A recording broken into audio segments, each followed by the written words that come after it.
Since you were probably in elementary school the last time Texas and Texas A&M played, do you understand the significance of this rivalry and just how much it means to people on both sides of it? I really don't understand the significance. Now I do. I did watch the game. I watched, Ryan Tannehill when he played all the time. Obviously, he was a Tennessee Titans player, and I was a Titans fan, so I grew up watching him a lot. But yeah, now I understand the rivalry, and a lot of people know that football in Texas is just different. So this game coming back is going to be really big for our university, their university, and just the state of Texas. We'll stay on that second row to Olin. Marcel, how much more comfortable do you feel right now running the offense as say opposed to just last month? And are there any strides that you can talk about that you feel like that concrete that you've made? Yeah, I feel a lot more comfortable, especially in this offense, and it's not just me. I think, we're growing as a unit. I feel a lot more comfortable behind our O-line. I feel a lot more comfortable that my receivers are going to get to their spots and I can give them the ball, and that I'm comfortable running the ball, comfortable giving the ball to our running backs, watching them run the ball. Just all around, I think everybody's helped each other grow and become more comfortable in the system. And Coach Klein and Coach Elko did a great job of coming up with game plans each and every week just to help us go attack the teams that we're playing. We'll go second row on the left side to Alex and then Brent. Yeah, as you've learned about this rivalry, is there any fact or interesting thing that you've learned that you're like, oh, that's kind of interesting or kind of cool? No, I don't know too much. I just know that we got to beat Texas on Saturday. Fair enough. Yeah. And Texas is really good at forcing turnovers, especially getting interceptions. Just how critical is your decision-making and all that going to be this weekend when you guys are on offense? Yeah, I never go into a game thinking about how good a team is at forcing turnovers. I just go into the game knowing what I got to do, my job, and my responsibility, going through each progression, each read, play by play. We'll go front row on the right side to Brent and then Travis. With your dad being from East Texas, did he ever say anything about the game or the rivalry? Yeah, I don't think my dad ever told me which team he ever picked to be his favorite, but he told me that he always watched this game, and I want to say he was an A&M fan. I hope he was an A&M fan. I was going to say, it's usually one way or the other. Yeah, yes, sir. And have you heard anything from any fellow students in the past day or so in terms of what this could mean as well? Or any stories along those lines? Nah, I really haven't heard much. I've had my own kind of focus just on other things, but I know the significance of, what this game's going to be on Saturday night. We'll stay on that front row to Travis and then Carter. Yeah, have y'all, seen or heard anything about how the ticket prices have gone up for this game, and what does it mean for y'all to see that people are going to be shelling out a lot of money to be there? Yeah, obviously we know it's a big game, and, it's a game that hasn't happened in a long time.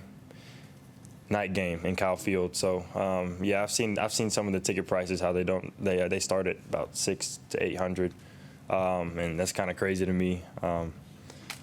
If I'm here in this environment playing, you never think about this stuff as a kid, that you're going to be in a game like this, but we're here now, and it's a very exciting moment for us and, like I said, the university. And what does it mean for you to be the quarterback in this game that is people are going to probably remember for a while? It means a lot. It's something you dream of as a kid, being in the SEC, being a quarterback. You never know when it's going to happen, but, it's here now, and, got a job to focus on and going to win this game. One more on that front row to Carter, and then we'll go to Luke. Marcel, just wanted to ask you about Texas's defense and what's kind of stood out to you about them.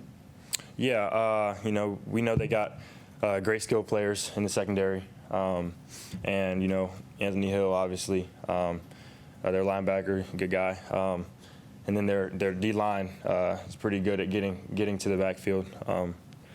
But I think we got the guys to take care of everybody they got. It's going to be a great matchup, and we're going to go out there and play our hardest and get the W.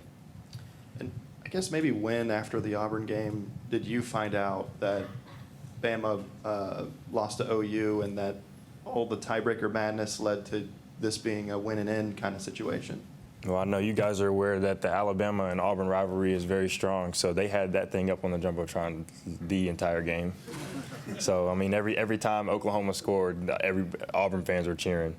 And I was watching some of the games up on the Jumbotron while we're warming up, and just saw the lineups of losses that happened, which helped us out, honestly. It was unfortunate that we lost, but like Torian just said, we know that we still have an opportunity of getting to where we want to go, and it's up to this game right here. So you kind of knew going into the game that could be something that unfolded? Like you were aware of all the tiebreaker scenarios? I was just aware of all the losses. I didn't understand, how it was going to play out. I still knew that we had to go out there and take care of our business, and obviously that didn't work out for us. But now we know that this game can get us to where we want to go. We'll go third row on the left side to Luke and then Tony. In games like these that are surrounded by a lot of hype and whatnot, do you try to block out that noise and kind of keep the main thing, or do you maybe embrace it a little bit and maybe that's a bit of extra motivation or a bit of extra juice going into the game? Yeah, you try your best to block it out. Obviously, you're going to see a little bit of it. It's hard not to when you got social media and stuff and you're on your phone. But you try to block this out because the task at hand and what it's going to take, because this is not going to be an walk in the park easy game. It's going to take some fighting, clawing, blood, sweat, and tears. So everybody on the team knows that, and we know the stakes and what it's going to take to get this W this weekend. We'll stay on that third row to Tony and then Christy. Marcel, obviously 11 games in, 8-3. You put everything to this moment here. What is the mindset of possibly you and then the rest of your teammates of like, okay, we got one shot for everything we've wanted and worked for here and this week? Yeah, I think the mindset for me and the team is just that we're in the playoffs now. A lot of people are waiting until this 12-man playoff bracket drops and all that stuff. We're in it now. It's really for us win or go home at this point. And we know that we got to win if we want to advance. So, it's win or go home. We'll go second row on the right side to Christy. I guess kind of to build on that, I wondered, as the quarterback of this team, as you know, A&M's never went to the SEC title game in its history. To have that chance and kind of have that on your shoulders to lead the team to somewhere it's never been, how much pride do you take into that, and how much responsibility do you take in being the person that can help them do that? Yeah, it gives me and the team a lot of juice. We know that this is going to be history if we make it, and we want to go a lot further than what history will be. And we're aware that a lot of people don't have faith and didn't have faith just because it's a first year with a new coach, new OC, new DC, all the things, and kind of a rebuild season for us, if you want to say. Got a lot of players in the portal, but we're here now, and we got a chance to go make this opportunity what we want it to be. So, we're really excited and everybody's pumped about it. We'll go to the back of the room to Chip and then the right side of TV row. Marcel, can you compare the Texas defense with some of the other better defenses you've already seen this year? I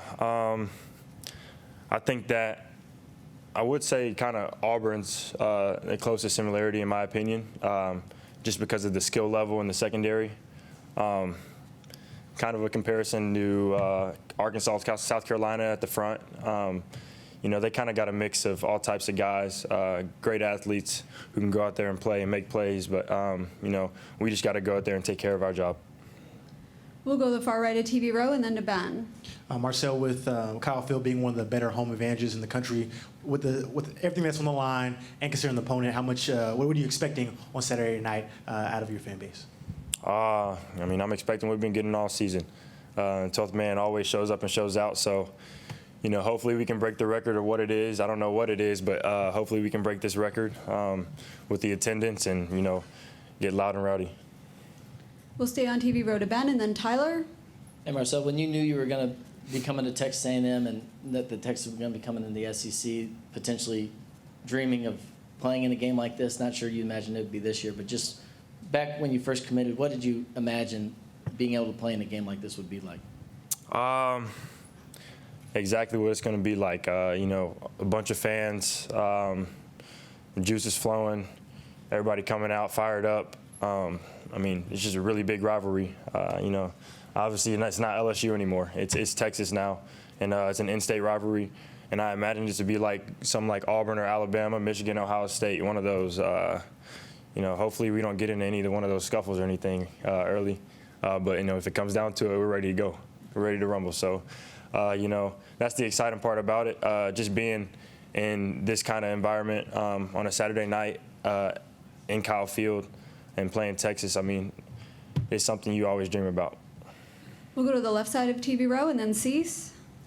Marcel, you kind of touched on it on the 12th man, but how much does it mean that the first game that this is brought back, you guys get to host it, and you have the 12th man, and in these games so far this year, what have you noticed about maybe any differences of playing at home in front of this crowd?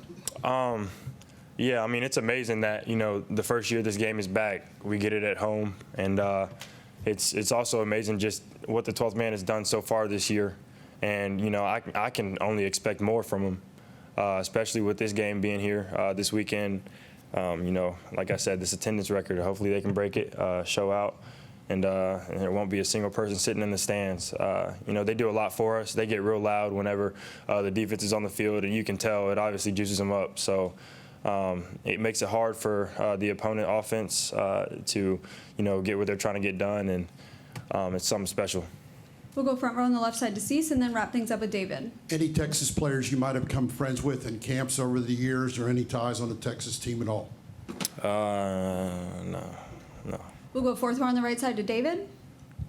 Marcel, you seem pretty level-headed, so I doubt this is the case, but did you take it as an insult when teams initially were daring you to throw, and then when you look at your numbers the last 3 games, 200 yards passing, 3 straight games, almost 300 in this past one? I mean, I hope they know I can throw the football, too. I'm not just a quarterback back there to be able to run. No, I don't take it as disrespect. If they want to make me throw the ball, I'll throw the ball. If they want to make me run, I'll run it. It's whatever they choose, and, they're going to have to find out the hard way. All right, that's all we have time for. Thank you, Marcel. Thank you.